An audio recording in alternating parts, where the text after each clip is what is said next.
about that jewelry around his neck right now? Oh, I pay for this. I pay for that. Compliance, come see me. By the way, that is a chain. That is not a necklace. That is a chain. Men wear chains. For all y'all out there, men wear chains. Light it.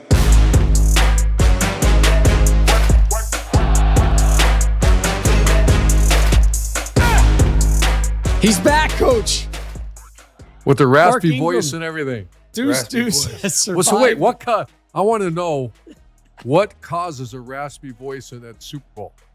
Oh, Just I got, a He's week not of- cheering. He's not cheering for I the got Eagles ideas, or Coach. the Chiefs. What I'm asking, Rob, what do you think before we go right into What do I think? I think it's early mornings and late nights and the things in between. Hey, a little bit of all of that. You know what I mean? I got raspy voice. I know what that's all about. Welcome to the Triple Option presented by Wendy's. Go to Wendy's and taste the difference in a hamburger. Rob Stone, Urban Meyer, Deuce, Mark Ingram here with us. A couple things we're going to hit this week. Is Ohio State headed on the same path as Michigan was last season? We're going to discuss where college football seems to be heading. Is a super league on the horizon? The great Bruce Feldman from The Athletic and Big Noon Kickoff joins us. And who's a dark horse to win the title all next year? I say Tennessee, and Mark Ingram rolls his eyes and gets extra raspy. We'll deal with that a little bit later. As always, thanks for joining us. Please rate, subscribe at Apple Podcasts, Spotify, wherever you get your podcasts, as well as across social media. 3X Option Show, new episodes every Wednesday. You can find us on YouTube as well. We're going to get into college football real quick, but we have to talk about the Super Bowl and what happened in New Orleans. The Eagles just dismantling Kansas City 40-22. The big talking point, and Coach, we talked about this today, what the front line of the Philly defense did to Patrick Mahomes in Kansas City. The Chiefs dropped back 40 times, 4-0. The Eagles did not blitz a single play with that four-man pressure and got so much pressure. It took Mahomes down constantly. That's Fresh Moves of the Week brought to you by Wendy's. Go to Wendy's and taste the difference in a hamburger. 16 pressures, Coach. 6 sacks, the most Mahomes has ever had in a single game, and it comes on the sport's biggest stage. I got to be careful, but I'm going to say this, that I think it was 42 dropbacks, 0 pressures, Mark. 0. I don't think I've ever heard of that. 0 pressures against the best quarterback, one of the top probably 5 in NFL history. How does that happen? Yeah. And I even looked, they used Travis Kelce, so they were changing up protections, the Chiefs were, with 6 and 7 man, but the tackles had a hard time blocking those cats. And I mean, 4 down pressure 42 times, and I've never seen Patrick Mahomes under so much duress. And every time he did get out of the pocket like he's one of the best ever to do it, they caught him. Yeah. I mean, those guys retraced the D-line coach and coaching that went on at the Eagles. And then obviously we're going to hit Vic Fangio, the defense coordinator, one of the most respected dudes out there. He takes the defense that was 26th in the NFL to numero uno. And I think Mark or Rob or someone said that's the biggest transition from a bad defense to the best in NFL history. So a lot to unpack there, but I want to hold the thought for a minute. 42 dropbacks, 0 pressures against the best quarterback in the game right now. Yeah, Coach, it was just remarkable what they're able to accomplish with the front four. I'm watching this game, and, we want to watch a good football game. My wife's like, the Chiefs need to do something. I'm like, baby, it's over with. They cannot block 4-man down. If you can't block the 4 down linemen, you're going to have a problem all day long. And that's what they did. They rushed 4, and they had zone coverage behind it. So even when they had 6 sacks, Josh Sweat, 2.5 sacks, Milton Williams, 2 sacks. They had 6 sacks total. Even when they didn't get sacks, they caused pressure and disrupted Patrick Mahomes. You saw the 2 interceptions he threw. It was because he was getting rushed. He was getting hit in the back with a tackle. And tremendous job by the Eagles defense, because in the first half, they held the Chiefs to 23 yards and a first down, 0 points. Wow.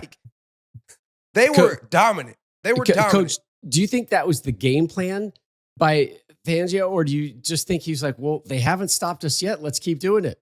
It's still I think working. a little bit of both. I think that they wanted to play coverage, and they wanted to the one thing that when you saw Patrick Mahomes over the year, the recent years, is he is so dangerous outside the pocket. So I wonder if they just wanted to keep him in that pocket, play coverage behind him, and it started working, and they just kept dialing it up. I don't think to say that, once again, I've been around football a long time.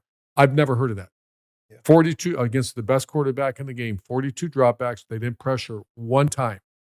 That pressure means bring 5 or 6. So to answer your question, I think that was probably where they were at, but they were prepared to go pressure if he started slicing and dicing them. After the way it went, no.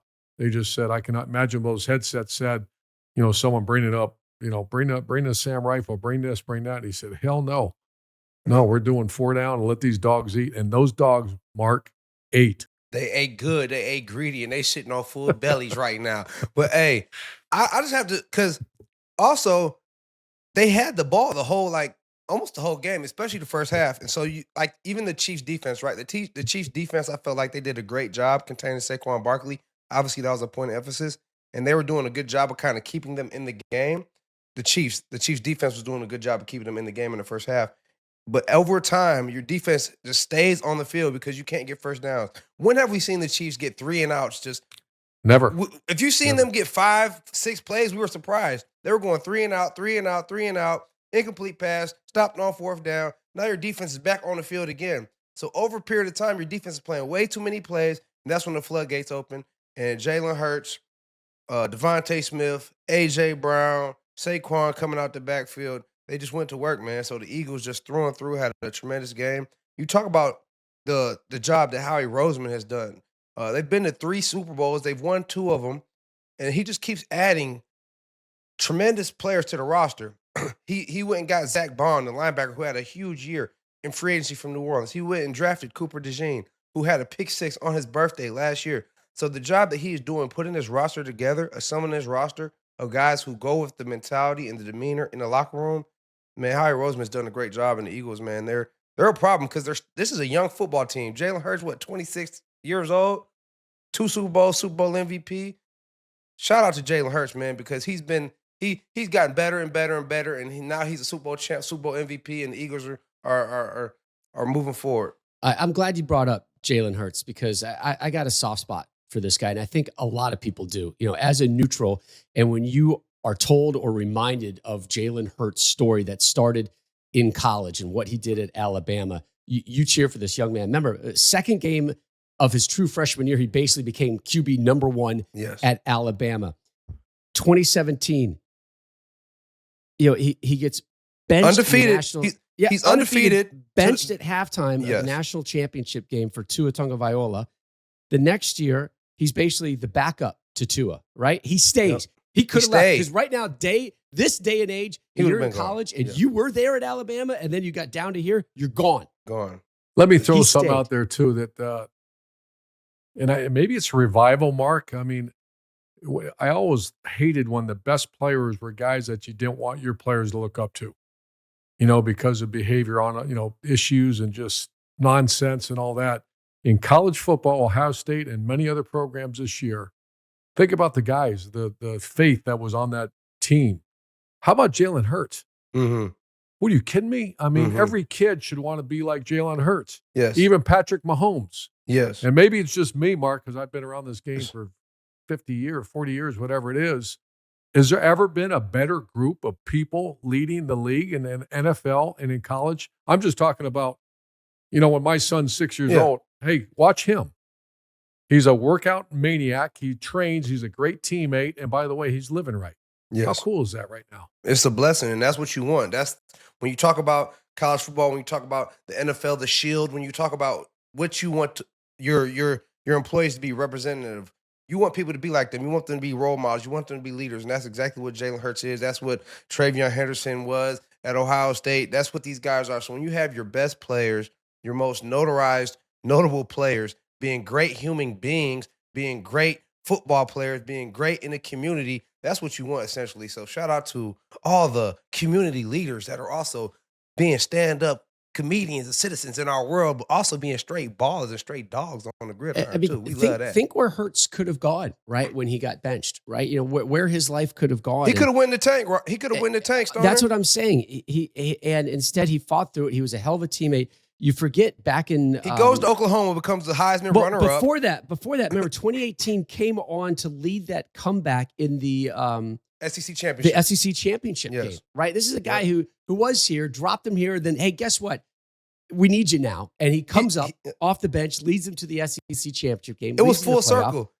Grad student goes to Tua came Oklahoma. in. Yes. Tua came in to save Jalen. And then a year later, Jalen comes in to save Tua. Yeah, Like, and he wow. doesn't get the credit for it. He doesn't get the credit for it. Second round pick, number 53 overall, basically took over as QB number 1 December of his rookie season. Philly's a tough town. We know that as a sports town, and they're really tough on their quarterbacks, and he has handled it with such grace. You know, as he's being awarded the Super Bowl MVP, you know, the interviews were so brief, and I was okay with it for a change because it wasn't about me, it was about we. And how Jalen projected that. So I'm so happy for him. Last thing I want to bring up about this, you guys were both in the Big Easy. We knew the tragedy that happened over the course of the Sugar Bowl, and you guys, the security that you guys saw and felt in New Orleans, I know resonated with both of you. Yeah, I've never seen every street corner in New Orleans and the traffic pattern. They actually handled it pretty good for the lockdown. But Mark, you experienced it more than I did. But the security was unreal. Coach, it was amazing. I just want to give New Orleans the most credit, man. Being a host city for the Super Bowl, they did their thing. The city was beautiful. The traffic patterns, they had it under control. The crowd, they had it under control. Like you said, Coach, every corner there was police, there was National Guard, there was state police, there was camouflage with assault rifles. Like, it was the safest place in America for a week long in New Orleans. I'm not gonna lie to you. There was nothing bad gonna happen. If you was trying to do something down there in New Orleans, you wasn't gonna get far because they had security on every street, multiple blocks, and man, they just did a tremendous job. The city was beautiful. The restaurants were amazing as always. The crowds were great. Man, it was just a beautiful Super Bowl in New Orleans and the NFL. They just did a great job. I think New Orleans got to have a Super Bowl every 5 years. They could do the draft for wherever else is gonna go, but New Orleans has to be a host place every 5 years, man, because they held it down, man. It was a beautiful event, and New Orleans did a tremendous job of hosting as always, man. Who that, baby? We love you, New Orleans. How that city, Mark, has been able to rebound over the course of so many tragedies, really, in our lifetime. It's remarkable. So good job by you. It's the people, Orleans. the resiliency Great of people the people. The people are resilient. The people believe. The people fight, man. And that's what makes a place special is the people. And that's what makes New Orleans such a special place. That's why I love it. Light it. When it comes to making the best hamburgers around, the basics matter. And Wendy's, well, they've really got those burger basics on lock, and boy, does it show. So what's the secret to all those hot and juicy hamburgers? Simple. Wendy's always crafts their hamburgers with that fresh, never frozen beef they're famous for. The result, hot and juicy beefy hamburger perfection every time. No matter which hamburger you order from the Wendy's menu, you already know that thanks to those Wendy's burgers basics, it's going to be exactly what you were craving. I mean, as long as what you crave is a hot and juicy hamburger, a hamburger made fresh just for you, not waiting for you. After all, the perfect burger doesn't spend its time waiting around. So when you want a hot and juicy hamburger made fresh just for you, it's got to be Wendy's. Fresh is kind of their thing, Fresh beef is available in the contiguous U.S., Alaska, and Canada, not available in Hawaii. Well, as you all know by now, we have teamed up with our great friends at BetMGM this season, and we're going to be using BetMGM lines to make all of our picks. We'll also have special offers for our listeners each week. Mark, you're listening, right? You're listening to this? Yeah, I'm listening. Pay attention. All right, so if you haven't signed up for BetMGM yet, we urge you to use the bonus code OPTION, or go to betmgm.com/option, and you will get up to $1,500 first bet offer, Mark, on your first wager with BetMGM. We're talking $1,500, Mark. $1,500. But here's how it works. Download the BetMGM app and sign up using bonus code OPTION. Deposit at least $10 and place your first wager on any game.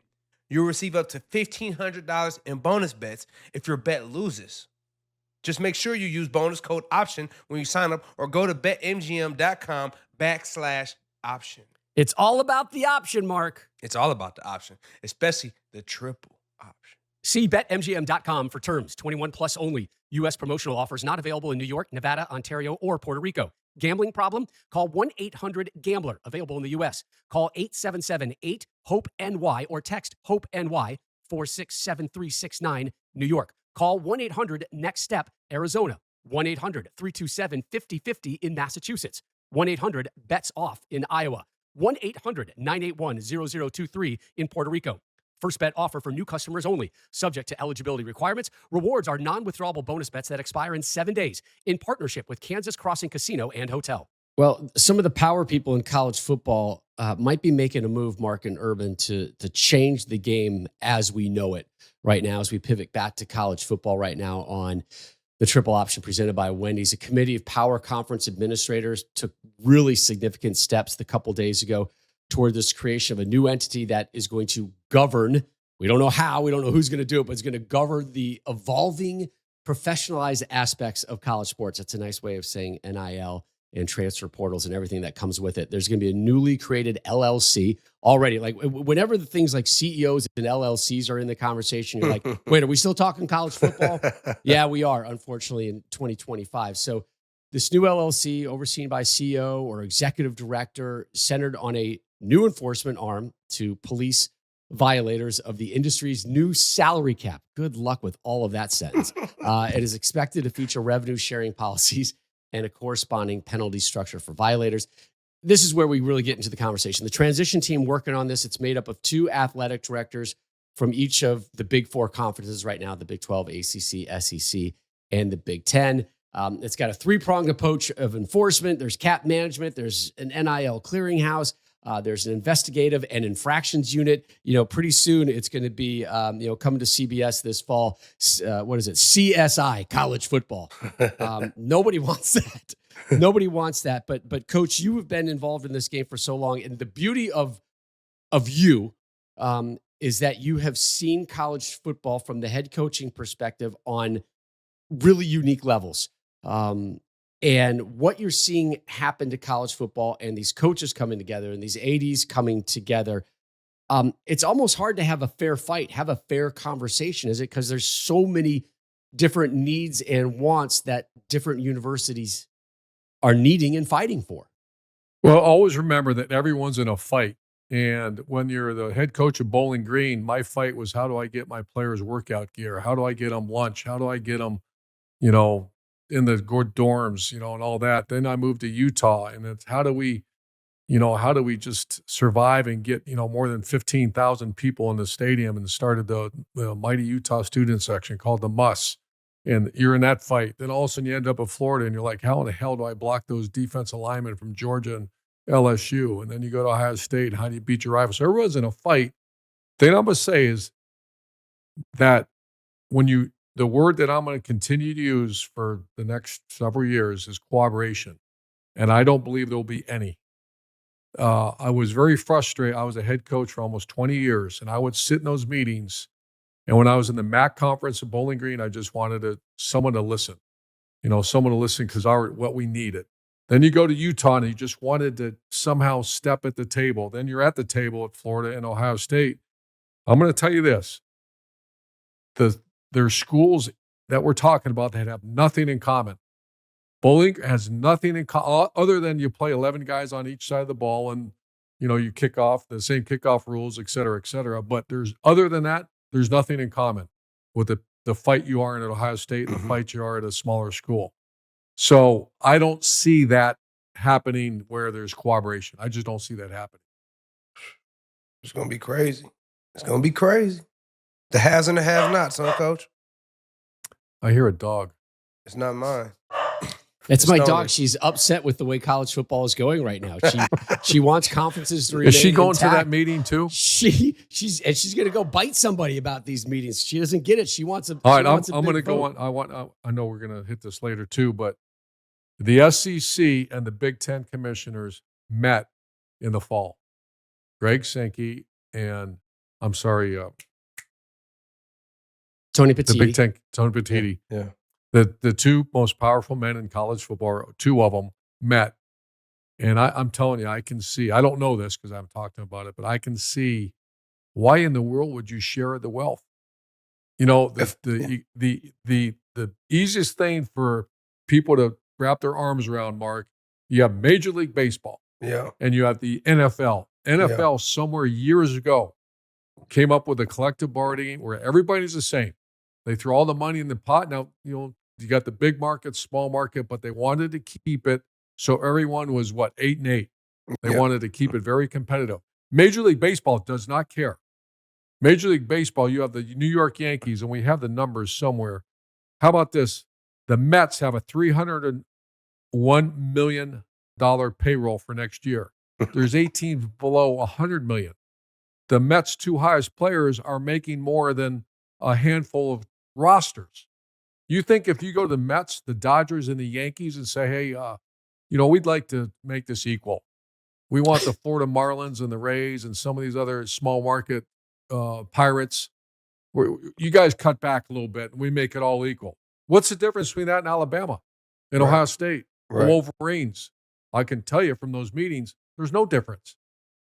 I'll say, and then they say bring Congress involved, and I'm sure you guys have been watching the news. Congress has some other issues. They got bigger fish to fry. And they're not the most fiscally responsible people, as we're all seeing. So I Congress, come on, Congress. So I don't see it happen. I don't. So why is Congress getting involved? Right, they're getting involved because Go balance it affects your own budgets, their man. constituents. It affects their voters. Oh, that's true. Right? Yeah, they're trying to get college football They in want to debt keep too. those Alabama fans happy. I'm here fighting for you. Right? I'm a Roll Tide. Tommy Tuberville's over there fighting for his Auburn beliefs and whatever it is. We don't care what happens to Auburn. They can just go to the wayside. Maybe not the Nobody best really cares about either. Auburn except for Auburn. But I love these meetings. The one thing that so there's 2 types of, we got to really think about this. Number one, you have the powerful teams of the college football, the revenue. I saw Ohio State and Wolverines and Alabama. I can't remember the top 5 teams, but you're bringing in $300 million or $250 million, something like that. And there's a lot of teams that lose money every year. And then I want to throw this at you, Mark, because this is where you're real intriguing to me. You also have teams right now. The NCAA is toothless. There are no rules. There was a tampering situation, I believe it was Tennessee or something in the fall, and they sent out a memo. Someone read me the memo and basically saying that you're on your own. Yep. Because every time we try to set a rule or enforce a rule, we get litigated and we lose. And we lose millions of dollars, put attorney fees and all that. So there's there's 2 teams. One's the powerful. Why would they ever give up power? And then the other team that they always live their life in the gray area as far as following rules and all that. Lurking in the shadows, right? Yeah, why would you ever want to change? I mean, right now there's no rules. Yeah. So those are the 2 constituents in this college football world. And we're trying to bring them together. They're not going to cooperate. They're not going to do that. Cooperation. 0. Not happening, Mark. I don't even know what it would take. I mean, obviously money is something that is at the forefront of all these conversations, right? Money and power. But those programs are just going to want the lion's share of the money. The Bowling Greens are lucky to get the free shoes, right? And that's a win for the Bowling Greens, right? Good for us. We got a great deal with Mark. Adidas. I kid you not, Mark. When I went to Bowling Green, we had no workout clothes for our players. Subway came to me and asked me to speak to a leadership group. They paid me $2,500 or $3. I can't remember what it was. I called Adidas and I sent away and I got their workout. We had no workout shoes and T-shirts. And they said, okay, we'll work. They didn't want to work with us. They worked with me. They came back blue and gray. Our colors are orange and brown. It's just workout gear, coach. It's just workout. But our players loved it.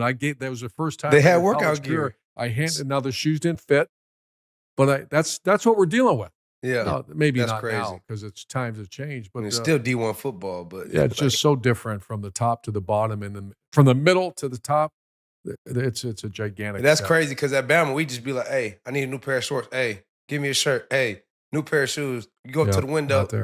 Hear what you got. Hear what you got. The haves and the have-nots. No cooperation. Yeah. So is it the responsibility of the haves to lift the have-nots in college football? Do they have some?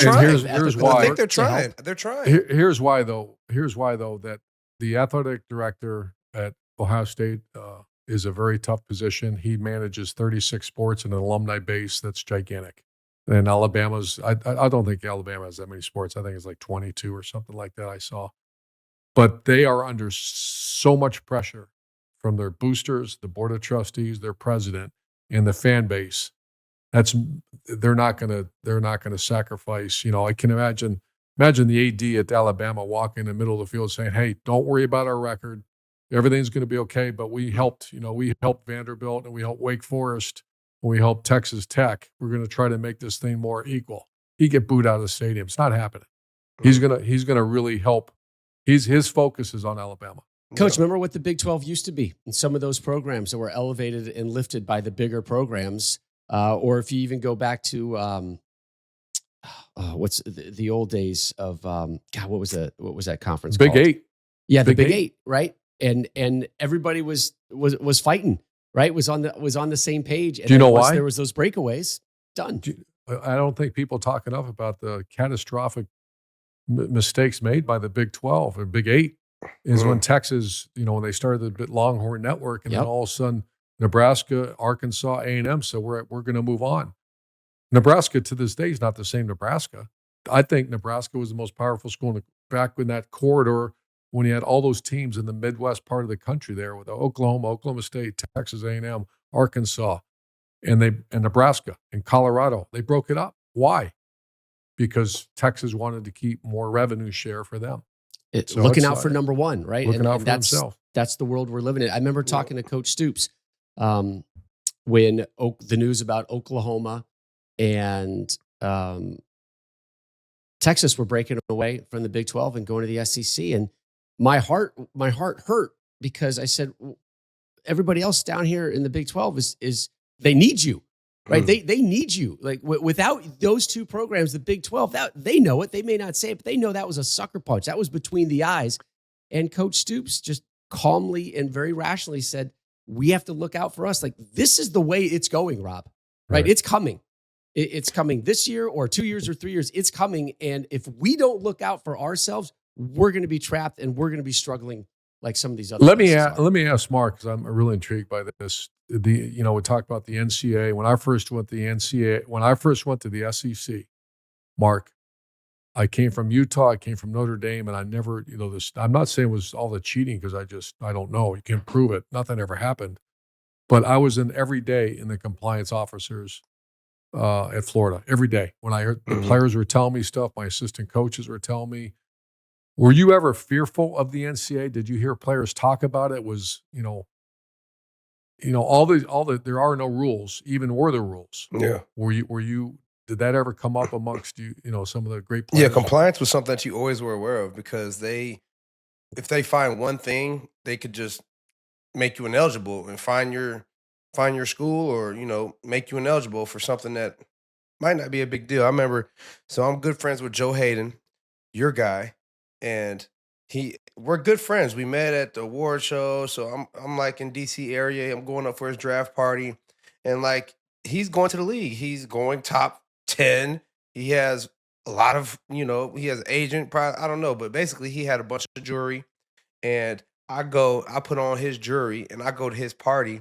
There's pictures of it. I go back to Alabama. I have compliance pressing me about where did I get this jewelry? I'm like, it's not mine. It is Joe Hayden's. He let me borrow it to go to his party. But I had to go through meetings. I had to go to answer the compliance officer, like where I got the jewelry from. I'm like, bro, it's not mine. I don't have it. It was Joe Hayden's. That's my friend. He let me wear it.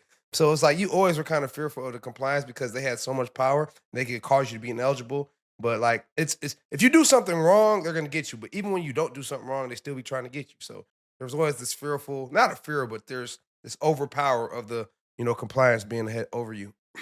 Coach, were you called into compliance or were you just going there for like daily updates of what's happening and what? No, I would turn in schools. I would turn in and say, I'm hearing this. Because my coaches, it was every day.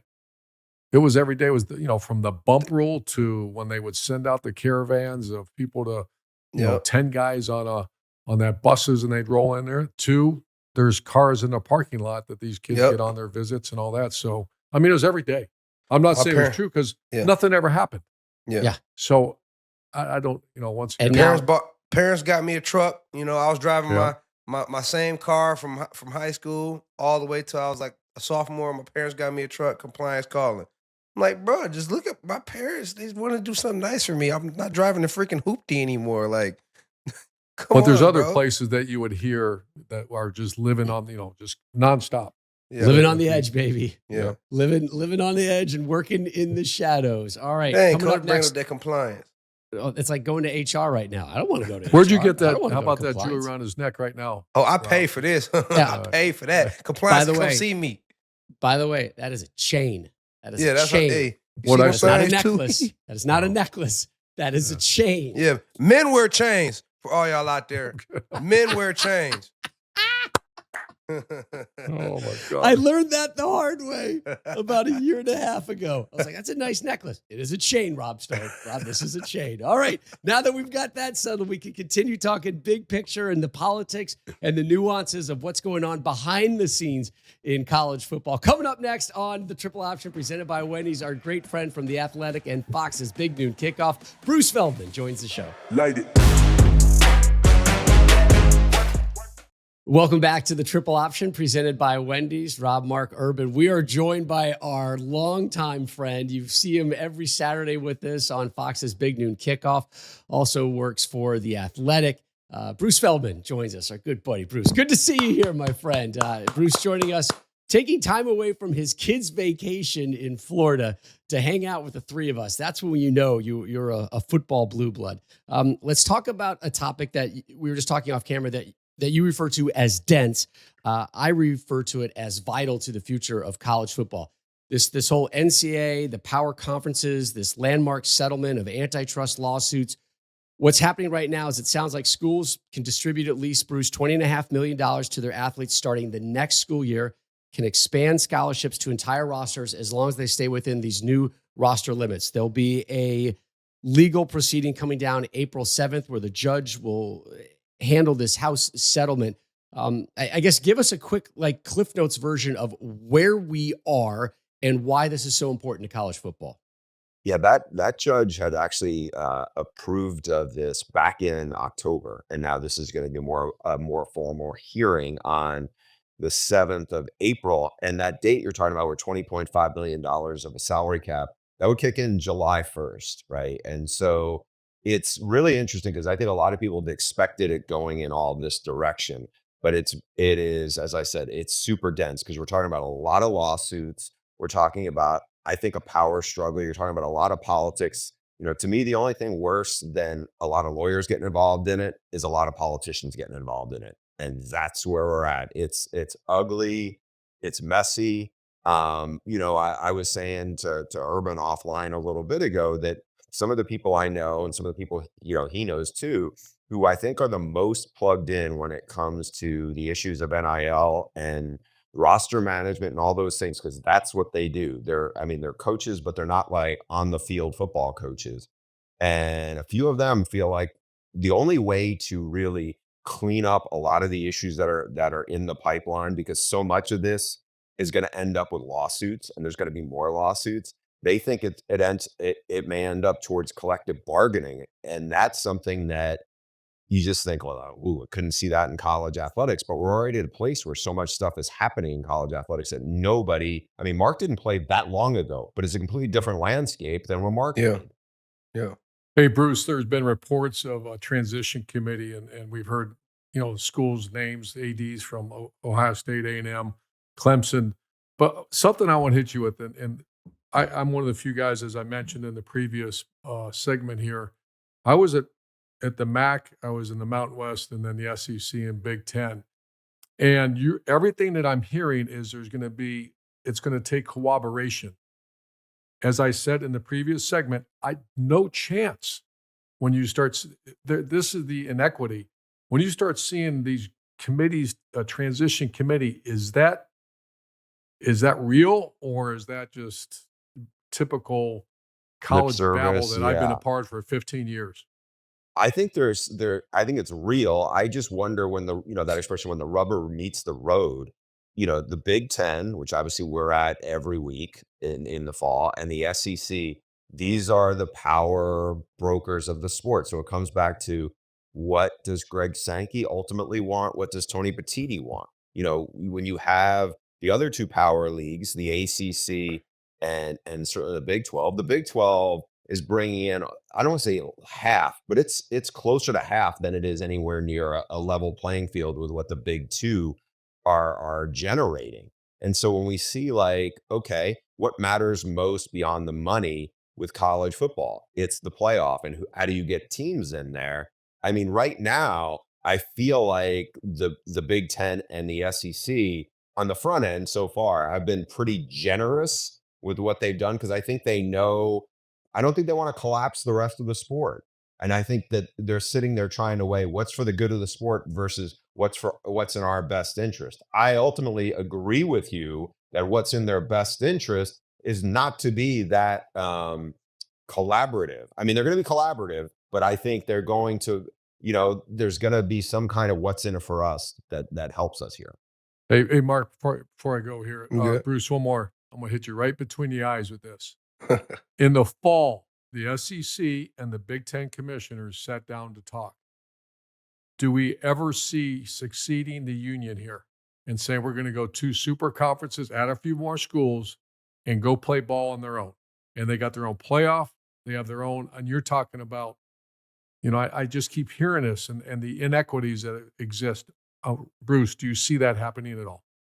I do. I don't know how quickly we get to it, but like, that's been the thought ever since we saw this massive upheaval. Like, it wasn't that long ago where the Pac, I just saw Chip Kelly the other day, and we were talking about he's going to work for Pete Carroll. We were talking about the old Pac-10 days when he was going up against his new boss, Pete Carroll, with the Raiders, and Jim Harbaugh's in the same division. And right now, the Pac-10 is long gone. The Pac-12 is a memory.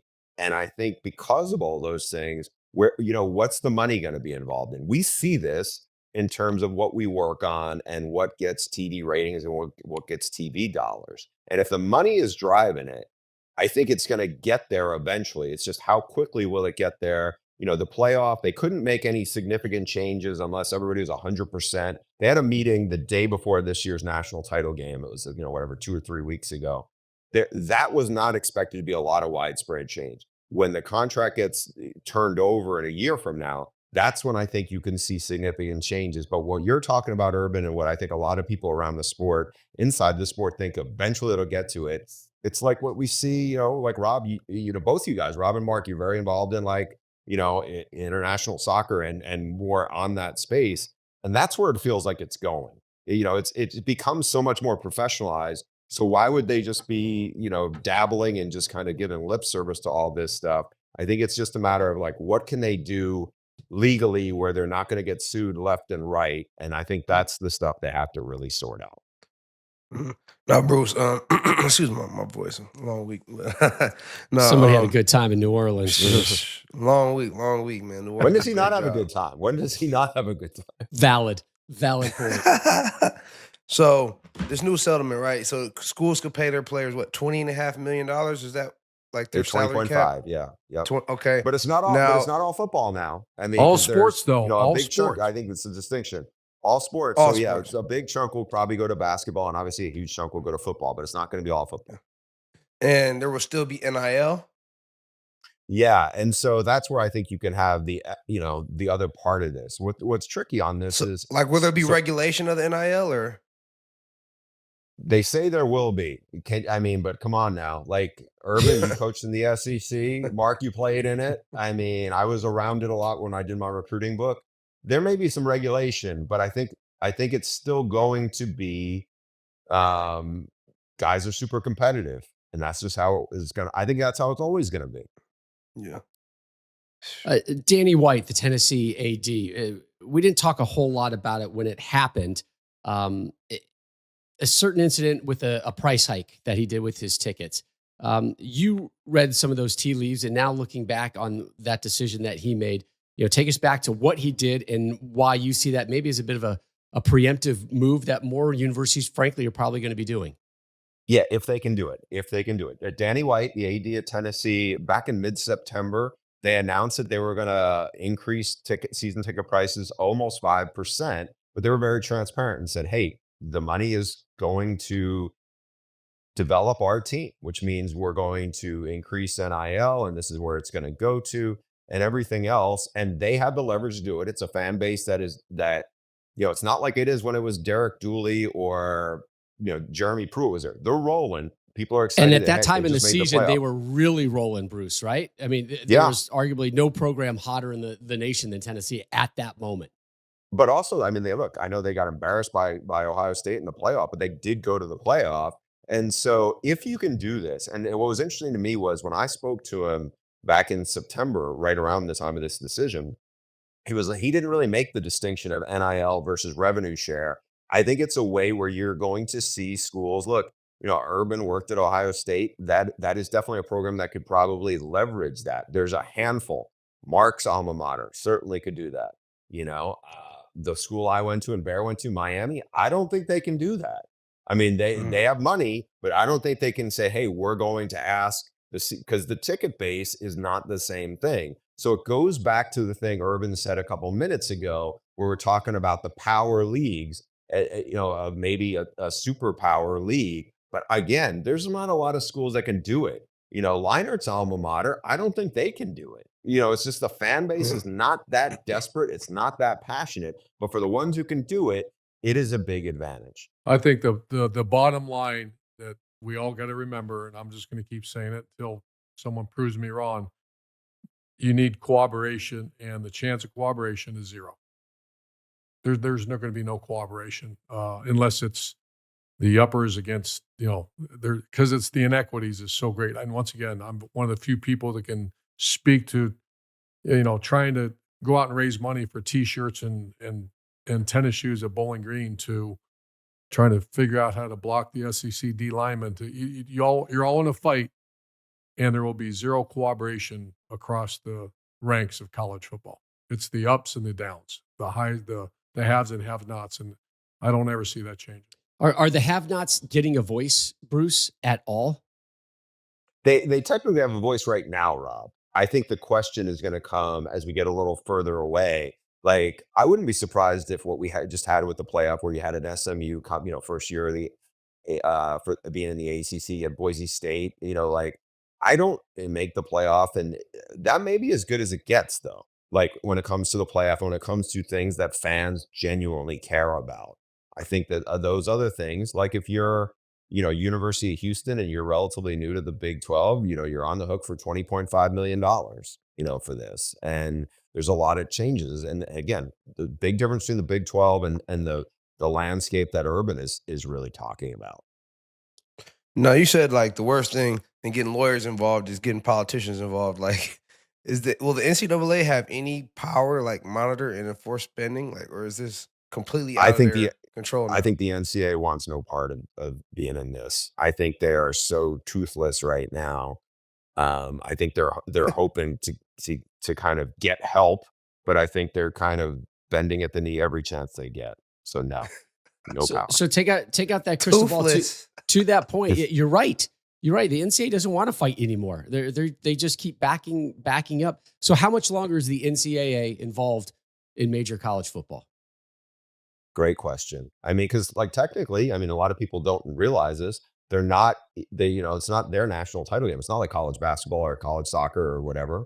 I think they're going to they're trying to keep a hand in it as best they can, but they're really powerless. I mean, their enforcement model is kind of screwy, and that's even up for reassessment now under new leadership. I don't know. It's a great question. I think it goes back to the thing about what we said with Urban, where it's just, hey, we may have a power league of Super league football teams. Yeah. And everything else, women's college basketball, soccer, baseball, all those things are still under the NCAA guidance. But this other thing is just too big and too strong for them to manage. Yeah. The power players and the power brokers in the Big Ten and SEC are not to be messed with. And you can see these incremental steps where they are taking the power and seizing the power and running with it. Bruce, as always, we appreciate it. Go spend some time with the kids. Don't forget to hit the bicep curls in the hotel gym, right? I know you hit those every once in a while, my friend. Thanks, Bruce. Yeah. Come pull up on me, Bruce. I'll give you 20 minutes up the road. I know. Come bring the fam down. Come to the crib, man. What'd you say, Go Mark? see- Pull up on me? What'd you say? Yeah, pull up on me. Pull up on the What kid, does that mean? coach. It means pull up, like get in the whip and pull up. Go pull up on We're Brady gonna- Quinn while we're you're gonna down get there too. somebody With his on your 84 treadmill, children. Mark. We're gonna get somebody to come out There to we use your go. treadmill over there. Love We it. can go down Love to the it, gym. Love it. I'll take little man down to the gym to come get some work in. Hey, He's all Bruce about it. Feldman, you're the best, man. Thanks for joining us. Coming up next on the Triple Option, who's going to win it all next year? Did somebody say Tennessee? Really? Never. Welcome back to the Triple Option, presented by Wendy's. Rob Stone, Mark Ingram II, Urban Meyer back here with you guys. Time now for Pick 6, and you're going to say, Rob, there's no games going on in college football. Hold on. Soccer. We soon, maybe some college basketball and bowling, but no, we're going to talk college football. We're going to talk big picture here in a second. Pick 6 is brought to you by BetMGM. Place your moneyline prop parlay and same game parlay bets at BetMGM. Just download the app today. As always, please gamble responsibly. Lines and conversations are always subject to change. All right, so the college football national championship winner futures are already live at BetMGM. Coach, you know what a future is? No idea.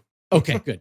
Well, you're going to help some people out there. They're making bets right now here in February about who's going to win the national title literally next calendar year right now. So we're going to ask you guys to pick a favorite right now. And then we're also going to talk about a dark horse, okay? The top 5 favorites right now, Buckeyes, plus 500, new QB, a ton of new coaches on the staff. Texas at plus 550. Welcome to the Arch Manning era. Georgia plus 650.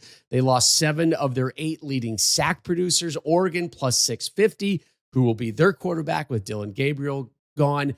And Penn State at plus 900. Mark, Deuce, I'll let you go first. Of kind of the favorites, and maybe it's another one that we're not seeing right now, who would you feel comfortable putting some early futures money on? Coach, you know what these plus numbers mean? No.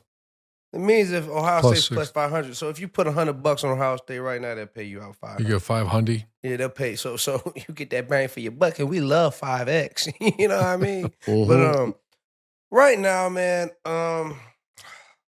I know who you want to say, but you're fighting it. yeah, right now, the favorite plus 550. I From had Texas? to go with the Longhorns, man. You got Arch Manning coming. You got Sark. What he's been able to do with that program since he's taken over. Arch Manning coming in his Arch season now. They got good players coming back. They have one of the best defenses in the country. I think they have good culture. They got the NIL money to go ahead and get whoever they want out of the spring portal, out of the fall portal. You know what I mean? Retain players.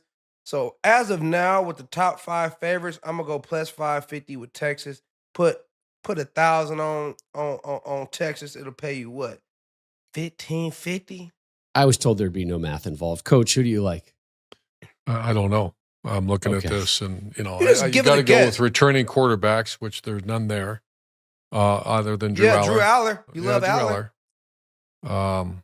Penn I'm State's going to number go one. with Texas too. Ohio State, obviously they're loaded and they recruit their tails off. But Julian Saint, I keep hearing great things. I stood next to him. He's very slight, but he's got a great arm, great release. Ball gets out fast. I hear Dan great Lanning things over about there. him. They don't have Michigan or Ohio State on the schedule. Who's that? Only have Penn State at Oregon. Yeah, Oh yeah, They got to yeah. figure out their quarterback. they got Yeah. NIL money. Yeah, I'm going to go if you're saying I have to. I'm going to say Texas, Ohio State, Oregon in that order. I think a lot of people out there want to say Penn State, and they're going to say it on 2 things: consistency, like has the staff changed a lot, and they've just augmented the staff, like poaching Jim Knowles, the DC from Ohio State, and bring him to Happy Valley, and then is talent returning, and Penn State is kind of has that early approach of we're in it to win it this year, kind of like what we felt from Ohio State, right? Drew Aller and Singleton, Nick Allen coming back as well. They're big guns, all saying we're coming back for another run at this. Jim Franklin is feeling it. The Midwest, the Big Ten has had a great run. I think it's easy to go for Penn State. I still, Mark, you and I have felt the same way for a while on Penn State. We really like them, but we're not fully believing in them yet. I Because want they to just love Penn State can't. so I bad. do too. I agree. I want to see them do well. I want to see them win. I want to believe in them, but they need to give me that proof of validity. I need them to And- win a game they're supposed to. they're I not need them to supposed win a to big win. game that matters. Win a game that matters, please. Yeah. I agree. And if I'm Ohio State coach, I see some parallels to what happened to Michigan last season, right? You win the national title and then players leave and your quarterback leaves and a ton of your coaching staff leaves. And we all looked at Michigan coming into what just happened to them saying, there's no way they're going to be this good, right? They can't maintain that because of all the defections. Ohio State has got a ton of defections, whether it's graduation, whether it's coaches leaving, but they do have the main guy, Ryan Day, staying and getting locked in and getting an extension. That's why I think the conversation is close to what Michigan just went through, but it's not the same.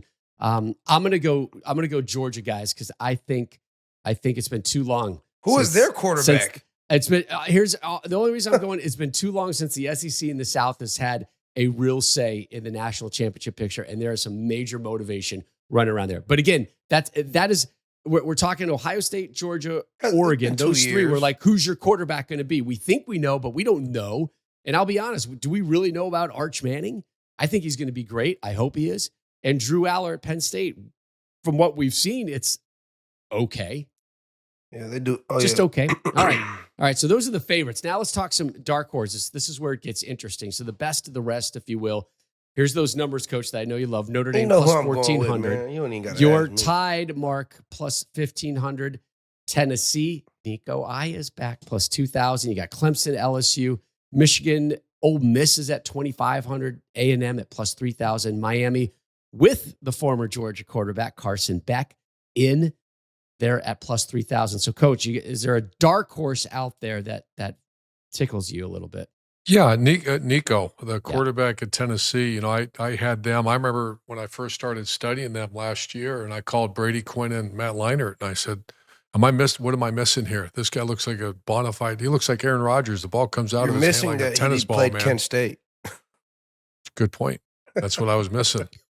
And he got really inconsistent, and that team around him got a little bit inconsistent. They still had a heck of a year. So if that kid grows as a quarterback, he could be I asked the question after watching, and I know he wasn't playing great teams, but just his physical ability, his side speeds, athleticism, and the ball comes out. I saw him as a high first-round draft pick. Now, it remains to be seen, but I'll pick Tennessee. $1,100 gives me $1,500 on the Tide. $100 gives me $1,500 on the Tide. I'm going with the Tide. We got a lot of people coming back. Come on, we got them coming. Bro, what you mean? Come on. Who? You're gonna pick Tennessee? You're gonna pick who? Michigan? Who are you gonna pick? LSU? Like, how much do you know about your quarterback, Ty Simpson, or at least the guy who's in line? I know he's to take been over? there. I know he's been there behind some really good quarterbacks. So hopefully he's learned a lot of good lessons. Right? But right. if I put 1,500, if I put 10 bands, Well, do it then. I might might go straight to Bet MGM, put 10,000 on Bama, and when they Tide win, it's on me, $150,000. All right. Again, I'm going with continuity and players returning, and particularly if you have a good, solid quarterback returning, to your point, Coach, with Nico returning to Tennessee. Clemson also sitting there at plus 2,000. They get Cade Klubnik back, who really impressed us, particularly in the back half of the season. Dabo Swinney has discovered that there's this thing called the transfer portal out there, and he's actually utilizing it to his advantage. And then the Nuss Dog guys, Garrett Nussmeier, maybe an early Heisman candidate down at LSU. Come on, you're gonna pick them. I'm here just to annoy you this week because you've been gone for so long and you've annoyed us. Now I'm just going to pick programs that scratch at our your odds scab. are higher, so obviously BetMGM knows something. Of course, they know something because our odds are higher, so they Oh, must roll with the my Tide goodness. a little bit. You know what I mean? All right. That's it for this I'm a week's homer. edition What of do you the Triple expect? Option presented by Wendy's. For Mark, Urban, I'm Rob, and the rest of our crew. Thanks for watching. Make sure to follow, subscribe, rate us on YouTube, Apple Podcasts, Spotify, wherever you get your podcasts, as well as across social media. You can find us at 3X Option Show. As always, thanks to our sponsors. We just gave love to BetMGM. As always, we give love to our great friends at Wendy's. We'll see you again next week. Love you, Wendy's.